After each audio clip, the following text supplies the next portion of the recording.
ભરૂચ નગરપાલિકામાં આજરોજ પ્રમુખ અને ઉપપ્રમુખ પદ માટેની મહત્વપૂર્ણ ચૂંટણી પ્રક્રિયા યોજાઈ હતી. સમગ્ર ચૂંટણી પ્રક્રિયા પ્રાંત અધિકારી મનીષા મનાણી તેમજ ચીફ ઓફિસર હરીશ અગ્રવાલની ઉપસ્થિતિમાં શાંતિપૂર્ણ માહોલ વચ્ચે સંપન્ન થઈ હતી, જેમાં ભરૂચ નગરપાલિકા પ્રમુખ પદ માટે ભારતીય જનતા પાર્ટી તરફથી દેવેન્દ્રસિંહ વસાવાએ ઉમેદવારી નોંધાવી હતી, જ્યારે કોંગ્રેસ પક્ષ તરફથી હેમેન્દ્ર કોઠીવાલાએ ઉમેદવારી ફોર્મ ભર્યું હતું. ત્યારબાદ યોજાયેલા મતદાનમાં ભાજપને સ્પષ્ટ બહુમતી મળતા દેવેન્દ્રસિંહ વસાવાને 29 મત પ્રાપ્ત થયા હતા, જ્યારે કોંગ્રેસના ઉમેદવાર હેમેન્દ્ર કોઠીવાલાને 10 મત મળ્યા હતા. પરિણામે દેવેન્દ્રસિંહ વસાવા ભરૂચ નગરપાલિકાના નવા પ્રમુખ તરીકે ચૂંટાઈ આવ્યા છે. તે જ રીતે ઉપપ્રમુખ પદ માટે ભાજપ તરફથી રચિતા મોદી અને કોંગ્રેસ તરફથી રાબિયા પટેલ મેદાનમાં હતા. મતદાન પૂર્ણ થયા બાદ રચિતા મોદીને 29 મત પ્રાપ્ત થયા હતા, જ્યારે કોંગ્રેસના ઉમેદવાર રાબિયા પટેલને 10 મત મળ્યા હતા. બહુમતીના આધારે રચિતા મોદી ભરૂચ નગરપાલિકાના ઉપપ્રમુખ તરીકે ચૂંટાઈ આવ્યા છે. ચૂંટણી પરિણામ જાહેર થતાં જ ભાજપના કાર્યકરોમાં આનંદની લાગણી જોવા મળી હતી. જીત બાદ કાર્યકરોએ વિજયોત્સવ મનાવી નવા હોદ્દેદારોને શુભેચ્છાઓ પાઠવી હતી.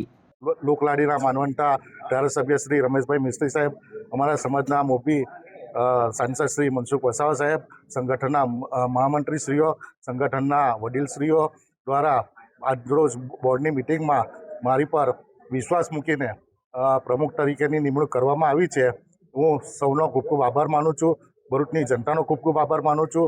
આ વિકાસના કાર્યો અમે સાથે મળીને દરેક સભ્ય સંકલન કરીને પૂર્ણ કરીશું.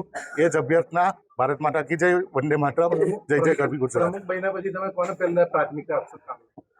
જે અત્યારે પ્રી મોન્સૂન કામગીરી બાકી છે, એ પ્રી મોન્સૂન કામગીરીમાં અમે પહેલાં રોડ રસ્તા અને રોજિંદા જીવનની જે પ્રજાલક્ષી જે કામગીરી હશે એ અમે સંપૂર્ણપણે બધા સાથે મળીને સંકલન કરીને પૂર્ણ કરીશું. એ જ અમે ખાતરી. ભારતીય જનતા પાર્ટીના આદેશ અનુસાર આ નિમણૂકો કરવામાં આવી છે.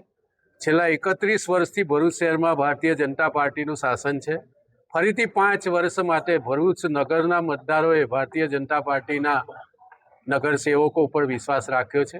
અમે સૌ આગેવાન તરીકે ભરૂચની પ્રજાને ખાતરી આપીએ છીએ કે છેલ્લા 31 વર્ષથી જે કામગીરી ભરૂચમાં વિકાસની થઈ રહી છે એને વધારે આગળ ઝડપથી આગળ વધારીશું.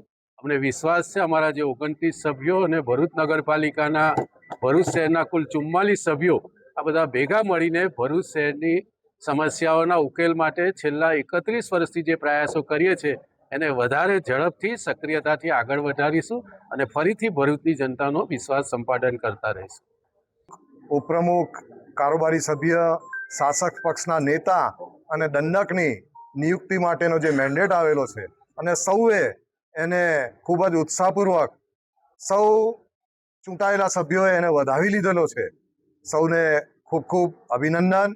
અને આગામી સમયમાં આ તમામ ચૂંટાયેલા સભ્યો અમારા નગરપાલિકાના પ્રમુખ અને સૌ સભ્યો સાથે મળી અને પોતાના વિસ્તારનો એટલે કે ભરૂચ, અંકલેશ્વર, જંબુસર ખૂબ જ ઉત્સાહપૂર્વક કામ કરી અને લોકોની જે માંગ છે એ પ્રમાણે વિકાસ કરે એના માટે સતત પ્રયત્નશીલ રહે એવી અભ્યર્થના